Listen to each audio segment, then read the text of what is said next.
कम है, यहाँ विद्यार्थियों की संख्या कम है, तो मैं विद्यार्थियों को दोष नहीं दूंगा। शायद आमगांव शहर का और आमगांव के अगल बगल में रहने वाला जो पालक वर्ग है वो अभी तक जागरूक नहीं हुआ। ये पालकों की जवाबदारी है, उनके बच्चे को कहां तक लेकर जाना है ये पालकों की जवाबदारी है। और सबसे बड़ी जवाबदारी है इस समाज के महिलाओं की।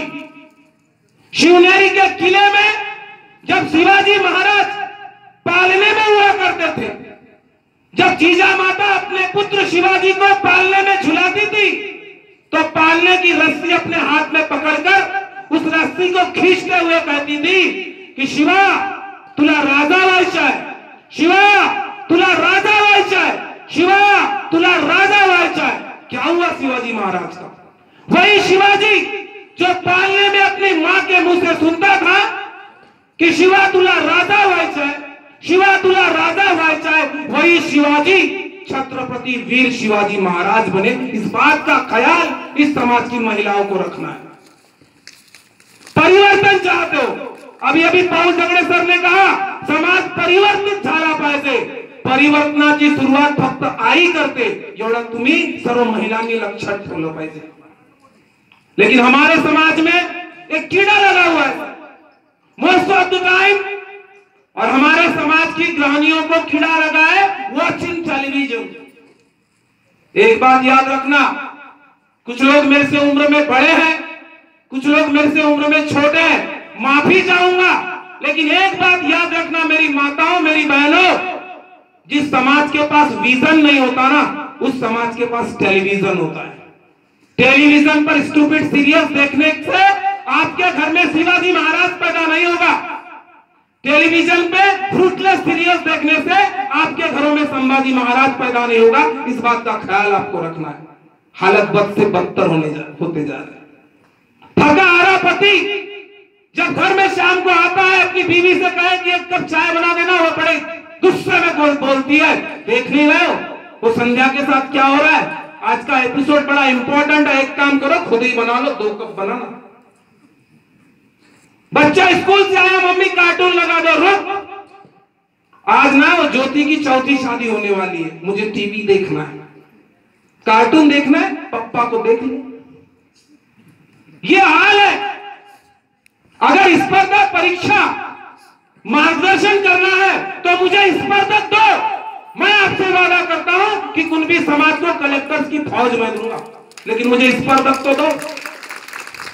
आप मेरे हाथ में वो लड्डू थमाते हो जिस लड्डू में शक्कर ही नहीं होती, और जिस लड्डू में शक्कर नहीं है उसका मैं क्या करूं? वो मेरे कुछ काम का, वो ना तो मेरे काम का है, ना स्पर्धा परीक्षाओं के काम का है, ना ही समाज का काम का है। एक दमदार लड्डू अपने बालक को एक ऐसे लड्डू में परिवर्तित करो जिसमें काजू हो, किशमिश हो, बादाम हो, तमाम प्रकार के ड्राई फ्रूट्स हो और साथ में शक्कर हो। ऐसा लड्डू हम जैसे जब स्पर्धा परीक्षा पढ़ाने वाले शिक्षकों के हाथ में मिलेगा, तब वो लड्डू गोंदिया जिले का कलेक्टर बनेगा, अन्यथा बनने वाला नहीं है। यहां जितने भी लोग हैं, विराट कोहली को सभी लोग जानते हैं। आप लोग जानते हैं ना विराट कोहली कौन है? He is the captain of Indian cricket team. Yes. कैसे बना विराट कोहली? विराट कोहली ने के पिताजी ने उसके हाथ में तब क्रिकेट का बैट सौंपा था जब वो 5 साल का बच्चा था।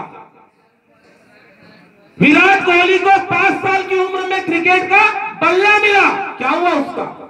आज वो भारतीय क्रिकेट टीम का कप्तान है, भारत की जमीन पर नहीं तो विदेशों में जाकर वो अपने बल्ले के माध्यम से बताता है कि मैं उस देश से आया हूं जहां का राजा कभी शिवाजी महाराज हुआ करता था। शुरुआत कहां से करो? आपके बच्चों को ग्रेजुएट होते तक यही नहीं पता है कि स्पर्धा परीक्षा क्या है। आपके ग्रेजुएट बच्चों को UPSC, MPSC, bank, SSC, railway and other competitive exams के बारे में कुछ पता ही नहीं है। बहुत प्रॉब्लम होती है। मेरे पास जब 12वीं पास बच्चा मैदान में उतरता है तो 12वीं तक उसके दिमाग में 2 चीजें आपने ठूस दी हुई है, इंजीनियर बन या डॉक्टर बन, इंजीनियर बन या डॉक्टर बन। और जब 12वीं के बाद उसके परसेंटेज नहीं बनते, जब वो जी और नीट जैसी परीक्षाओं में अच्छा रिजल्ट नहीं दे पाता, तो हम जैसे लोगों के पास आता है मला पोलीस भरती जाए, बस इतना ही रह गया। कुणबी समाज, this is the basic problem. बचपन में मैंने एक कहानी सुनी थी, वो कहानी मैं आज आपको सुनाऊंगा। एक आदमी जो टोपी बेचता था, वो एक दिन टोपियां बेचने दूसरे गांव में जा रहा था। धूप बहुत ज्यादा तेज थी, वो अपनी टोपियों का थैला एक पेड़ के नीचे रखकर वहीं सो गया। 2 घंटे के बाद जब वो जागा तो उसने देखा कि पेड़ पर रहने वाले बंदरों ने उसकी टोपियां पहन ली। उस आदमी को अपने पिताजी की बात याद आई कि बंदर बड़े नकलची होते हैं। उस आदमी ने अपनी टोपी को जमीन पे पटका और बंदरों ने भी उसकी नकल की और अपनी अपनी टोपियां जमीन पे पटक दी। उस आदमी ने अपनी टोपियां जमा किया और अपने घर चला गया। शाम को एक पूरी कहानी उसने अपने नाती को बताई। किसको बताई? नाती को, कि बेटा आज जंगल में बंदरों ने मेरी टोपी पकड़ लिए थे, मैंने ऐसा ऐसा किया, मेरी टोपियां वापस मिल गई। समय गुजरता गया, वो नाती भी जवान हुआ और नाती ने अपना पुश्तैनी व्यापार शुरू किया टोपी बेचने का। और वो भी एक दिन टोपी बेचने गया, उसे भी एक पेड़ के नीचे नींद लगी, वो भी सो गया। जब उठा तो उसने देखा कि पेड़ के बंदरों ने उसकी टोपियां पहन ली। अब बोले टोपी वापस कैसे आए? तब उसको अपने दादाजी की बात याद आई कि दादाजी के साथ ऐसा कुछ हुआ था, उन्होंने ऐसा ऐसा किया था, टोपियां वापस मिल गई थी। तो उस लड़के ने, उस नाती ने अपनी टोपी जमीन पे पटक दी, लेकिन बंदरों ने अपनी टोपी नहीं फेंकी। वो आदमी को बड़ा आश्चर्य हुआ, उसने ऊपर देखा, तब एक बंदर ने उसको बताया, क्यों बे, तेरे दादा ने तेरे को कहानी सुनाया, हमारे दादा ने नहीं सुनाया क्या? समय बदल चुका है, परिवर्तन करून घ्यायचं आहे।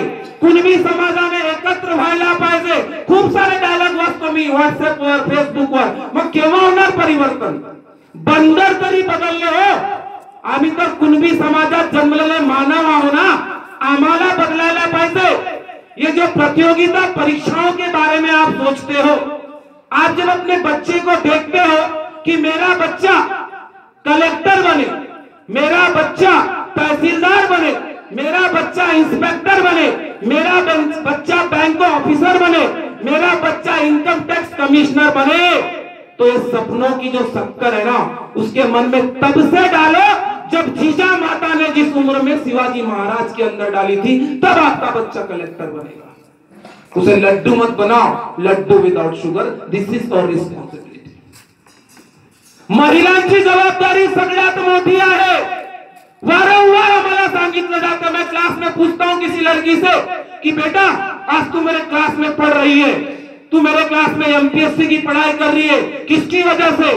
ती मोठ्या गर्वानं सांगते, ती मोठ्या गर्वानं सांगते, सावित्रीबाई फुलेंनी मुलींसाठी पहिली शाळा उघडली होती। सावित्रीबाई फुलेंनी मुलींच्या शिक्षणासाठी आपल्या अंगावर दगड माती खाल्ली होती।